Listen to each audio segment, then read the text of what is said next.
أعوذ بالله من الشيطان الرجيم. بسم الله الرحمن الرحيم، والصلاة والسلام على أشرف الخلق وأعز المرسلين سيدنا وحبيب قلوبنا أبي القاسم المصطفى محمد. اللهم صل على محمد وعلى آله وصحبه الطيبين الطاهرين، سيما صاحب الزمان عجل الله تعالى فرجه الشريف، واللعن الدائم على أعدائهم إلى قيام يوم الدين. برادران و خواهران عزیز، سلام علیکم و رحمت الله و برکاته. انشالله که خداوند متعال اعمال شما و اعمال ما رو قبول کند در این شبهای مبارک. و من قبل از اینکه صحبتم به زبان انگلیسی شروع کنم به یک نکته میخواستم اشاره کنم.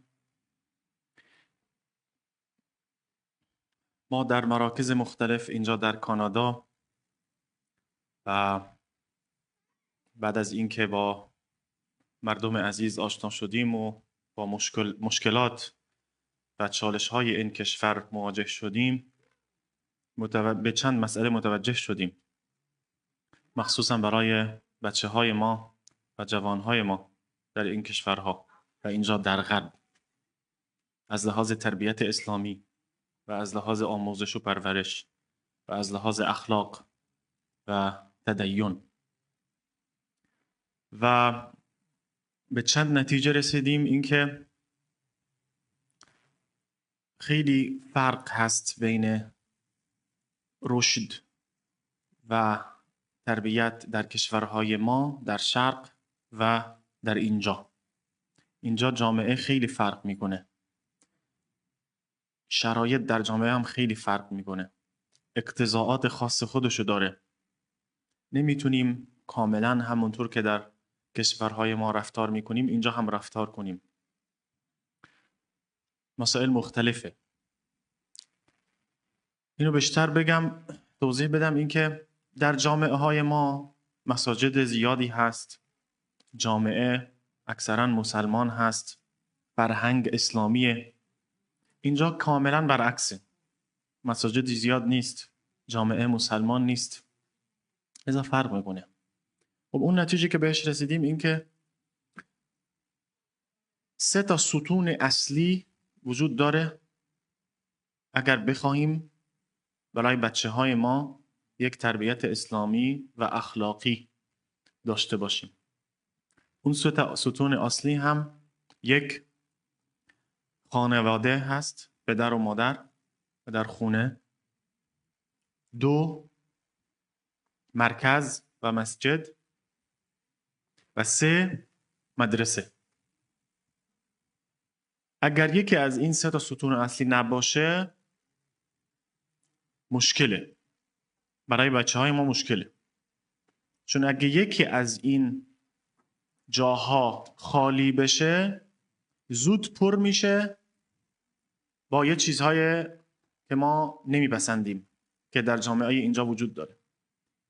یعنی اگه من مواظب بچه خودم، پسر و دختر خودم در خونه نباشم، اینا مشغول بازی و تلفن و دوستان بد میشن و خود به خود آرام آرام منحرف میشن. همینطور اگه بچه منو نیارم مسجد و نیارم مرکز، بیاد اینجا قرآن بشنوه، قرآن یاد بگیره، سخنرانی بشنوه، احیا کنه، دعا بخونه، نماز بخونه، خب این جای دیگه میره، طبیعیه و کم کم منحرف میشه. اینکه جامعه اینجا ضمانتی نیست. و همینطور اگه من بچه خودم رو نفرستم مدرسه اسلامی هم مشکله که اینو ما یک کمی کمتر بهش توجه کنیم. یعنی من میفرستم پابلیک سکول، بعد مواظب بچه خودم هستم تو خونه، مسجد هم میریم. خب بالاخره این بچه داره 7-8 ساعت داره میره مدرسه هر روز، یعنی کل روزش عملا مدرسه است.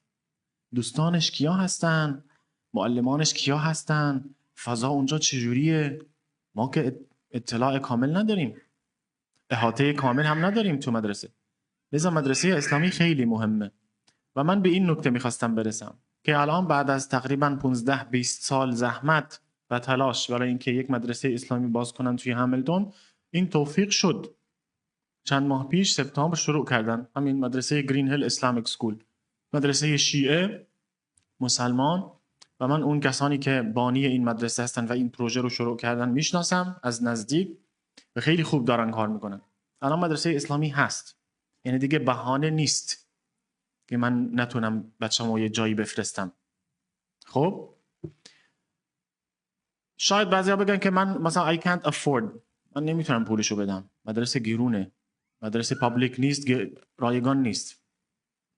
خب بالاخره برای چیزهای دیگه هم پول داریم میدیم، برای چیزهای دیگه هم داریم خرج میکنیم، برای چیزهایی که اصلا برای زندگی ما خیلی لزوم آنچنانی نداره. بچه‌های ما سرمایه ما هستن. یعنی من اگه الان سرمایه گذاری کنم برای بچه‌های خودم، این برای آینده خودم هست و برای آینده بچه‌هام هستش. اینجا فکر نکنید که این پول که من دارم خرج میکنم مثلا از پول من کم میشه. این یک استثمار هست، سرمایه گذاری هست، به نفع خودم هست، به نفع جامعه ما هست، به نفع اسلام هست، به نفع بچه های خودم هست. انشالله من این نکته رو میخواستم بگم که اگه تونستید برای سال آینده با مدرسه تماس بگیرید، با مدیر مدرسه تماس بگیرید، حتما بچه هاتون رو تو این فضا باشن، خیلی بهتره انشالله. برکت یک صلواتی بر محمد و آل محمد.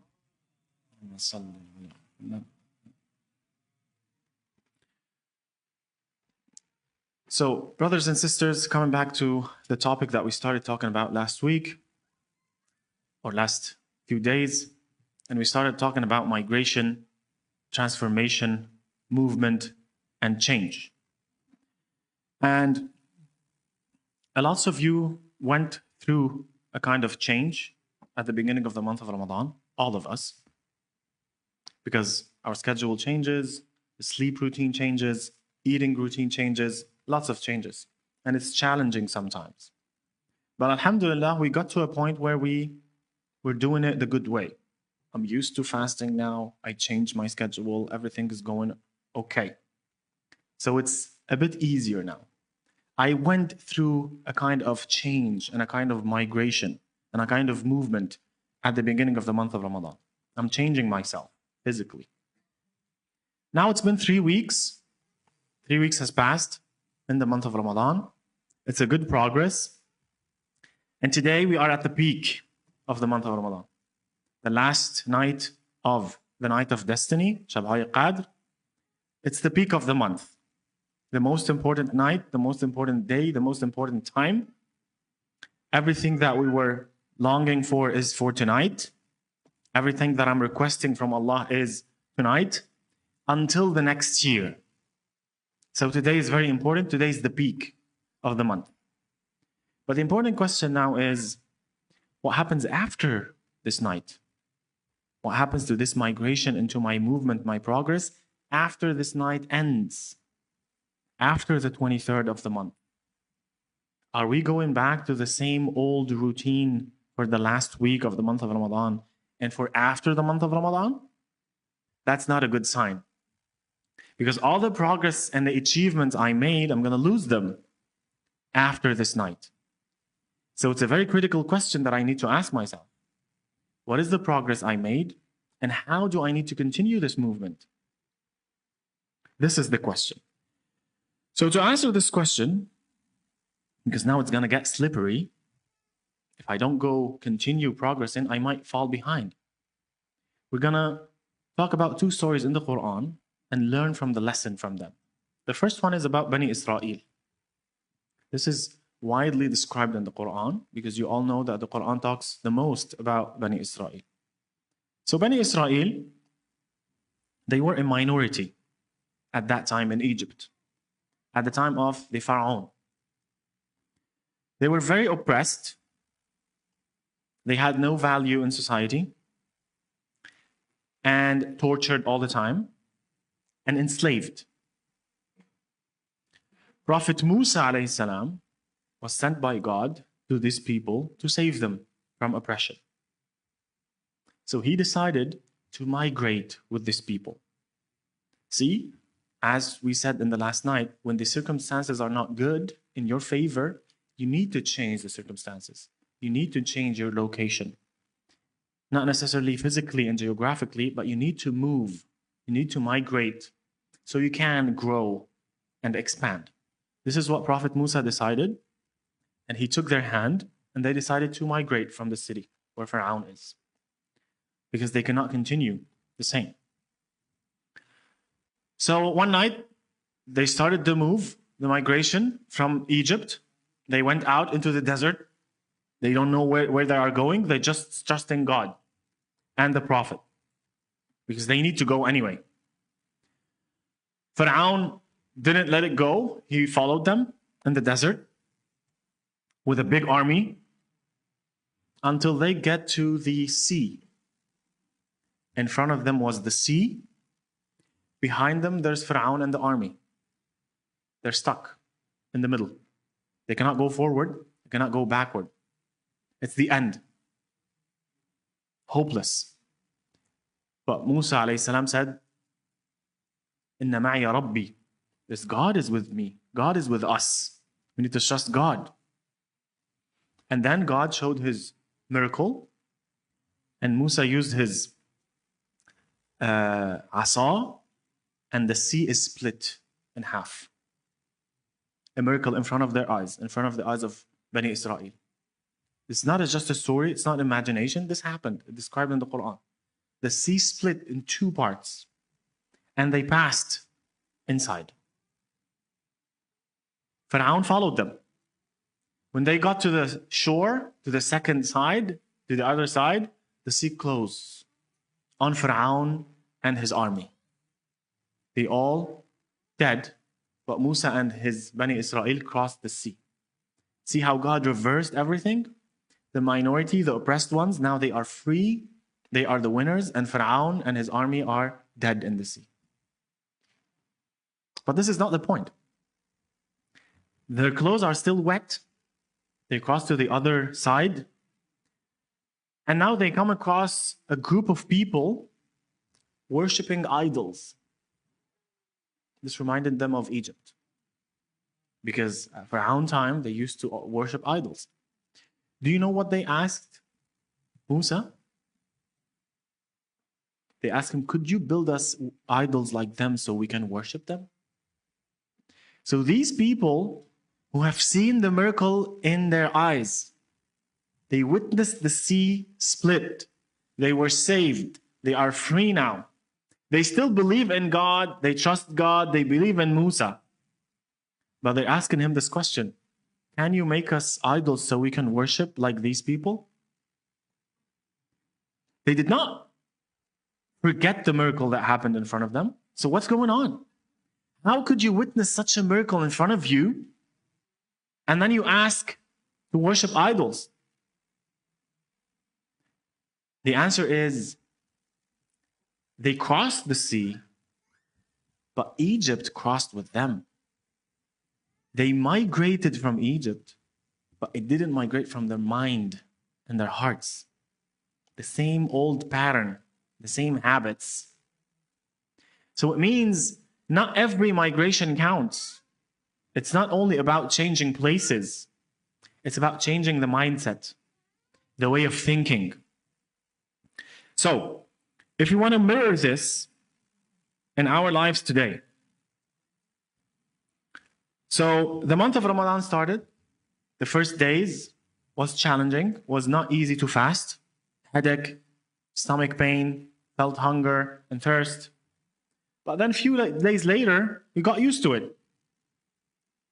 Now it's easier. Now I can fast. Now I'm good at it. No problem.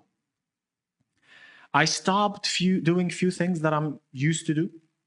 Scrolling less on the phone, maybe deleting some apps, playing less video games, focusing more. So I'm progressing in the month of Ramadan.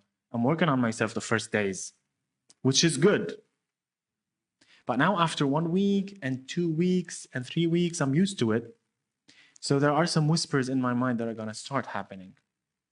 You're winning the month of Ramadan. You're doing good. You've got this. You can scroll more now. You can play more now. You can go back to your old habits now. It's okay. It's just a little. It's not going to matter. It's just a small action. These whispers are going to start in your mind. And this is so slippery. This is so dangerous at this moment, because now you start to feel the comfort again and the habits again and you may slip again. Okay. Some of you would say, okay, this is the story of Bani Israel. These are not Muslims. These are bad people because we know in the Quran they used to torture prophets a lot. They didn't obey Allah. So it does not relate to us a lot.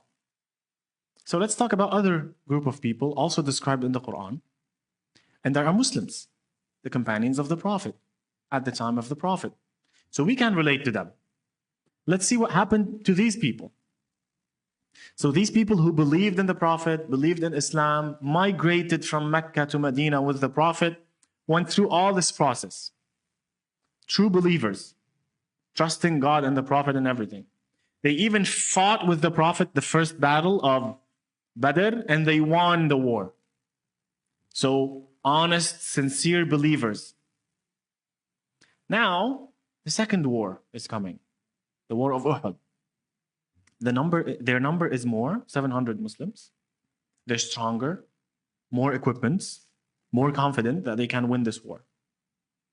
So the Prophet comes and said, okay, we have this hill in front of the battlefield.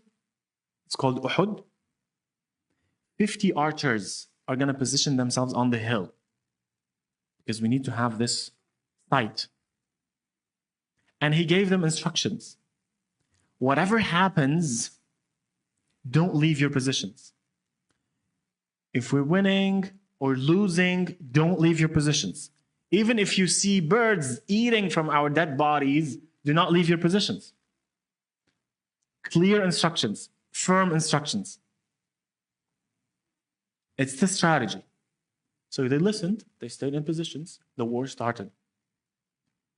Swords and dust and sounds and killing, and they started winning the war. The Muslims started winning the war because they had a good strategy and they were obeying the commands. It was going good. Little by little, they had started seeing the dead bodies of the enemy on the ground in the battlefield, especially the archers who are on the hill. And they started seeing shields and swords and camels and horses left alone, the gains of the war. And they were still on the hill, far away. So they started thinking, we might miss out on these things. Maybe our friends are going to take more than us. So imagine yourself with this group of archers. One of them started saying, guys, we're winning the war. Let's go down. He's not very confident about what he's saying. One of his friends will say, but we were commanded to stay. We cannot go down. Another guy is going to say, that was a command for the war. Now the war is getting over. We're winning. So we can't go down. See? Starting the assumptions. It's just because there's something on the ground that they like, they want to take. It's a desire. So the first guy was not very confident, but when his friend approved, now he's more confident. Psychology is working now. One by one, they started leaving the hill, leaving their positions, going down. And at the end, all of them left. The commander of the enemy circled around the hill. He came from the back. No one is on the hill. Chaos. They took the hill, Khalid ibn al-Walid, the hill. They attacked them from behind. The Prophet was wounded. And they started losing the war. And they lost. Just because of this small shift. Allah subhanahu wa ta'ala describes this in the Quran very beautifully. أعوذ بالله من الشيطان الرجيم ولقد صدقكم الله وعده إذ تحسونهم بإذنه. Certainly Allah fulfilled His promise of casting terror into the hearts of the unbelievers on the day of the battle of Uhud, when you slew them in the first attack by His help. So they were winning.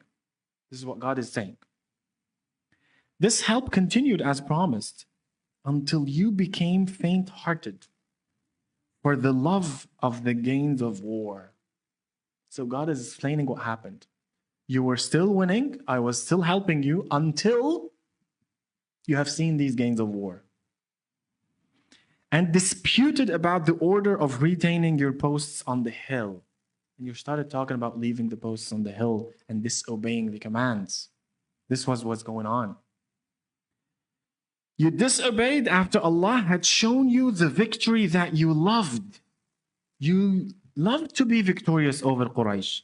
and you were winning and I was helping you, and then you disobey? Now that you are in the higher position, you disobey? You were tricked.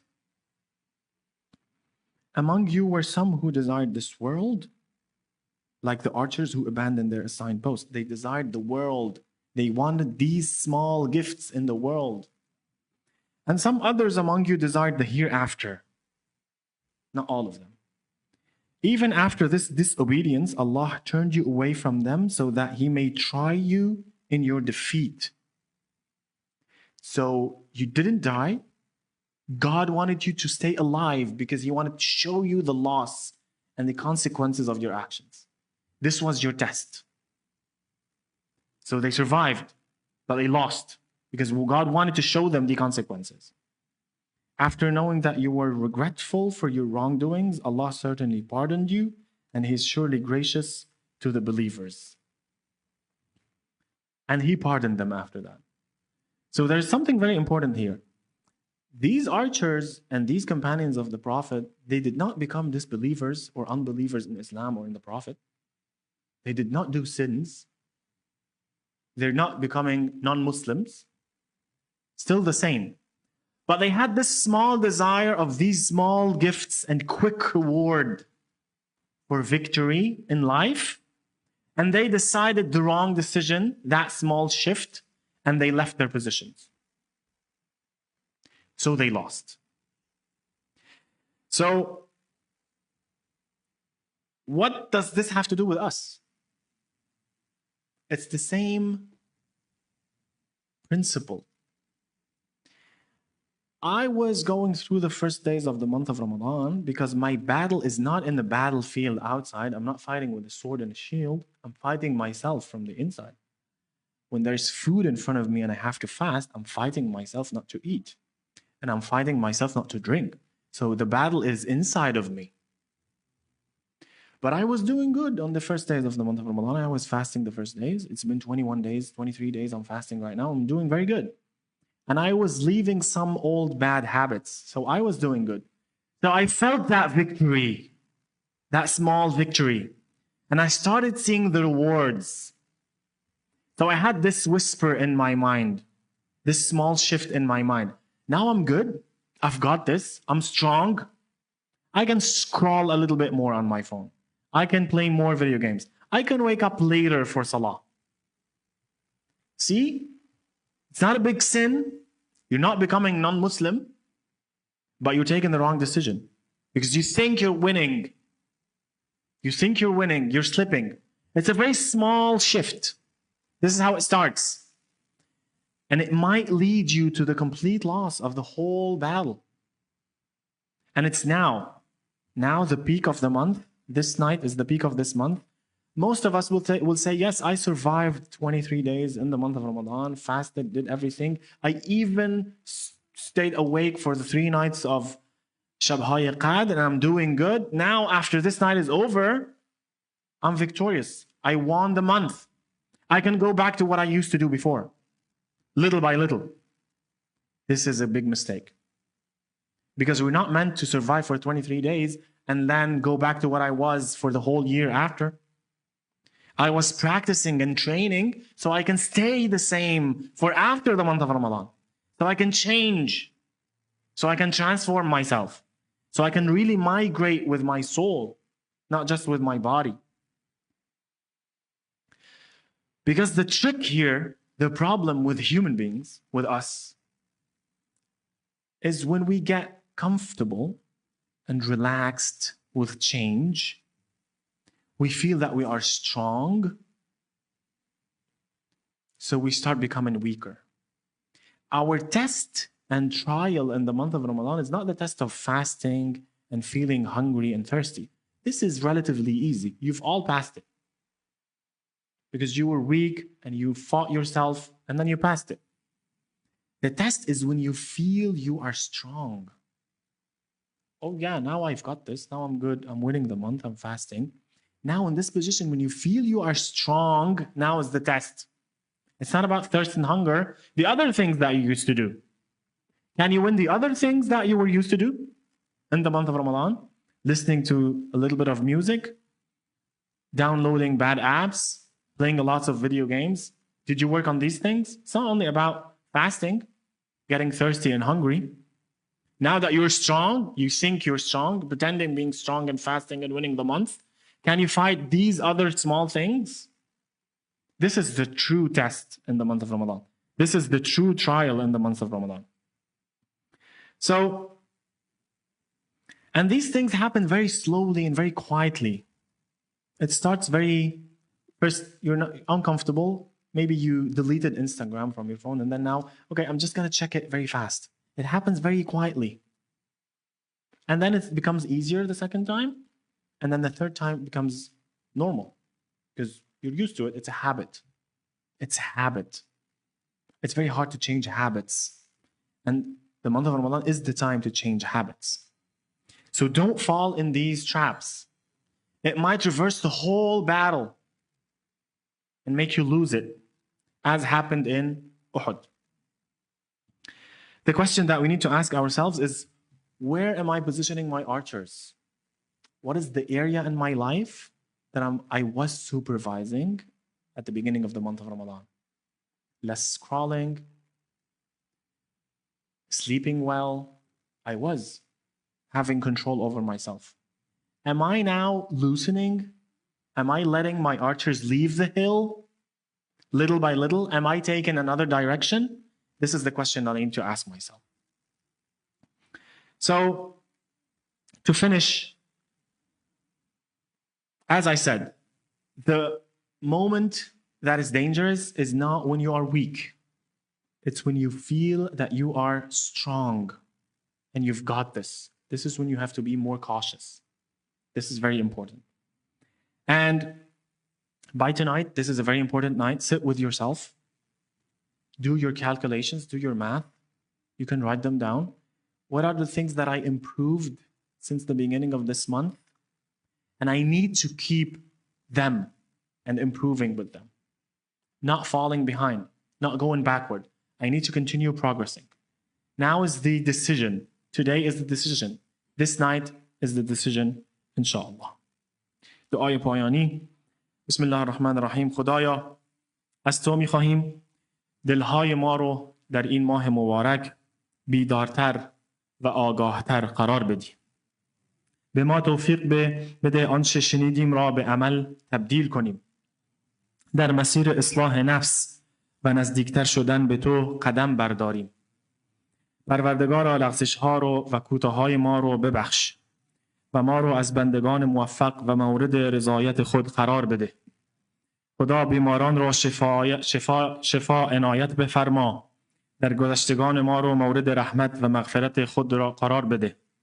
به همه کسانی که در برگزاری این مجلس سهمی داشتند خیر و برکت عطا بفرما. خدایا ظهور حضرت ولی عصر را نزدیک بگردان و برای شادی روح همه اموات مخصوصاً اموات این جمع الفاتحة مع الصلوات. اللهم صل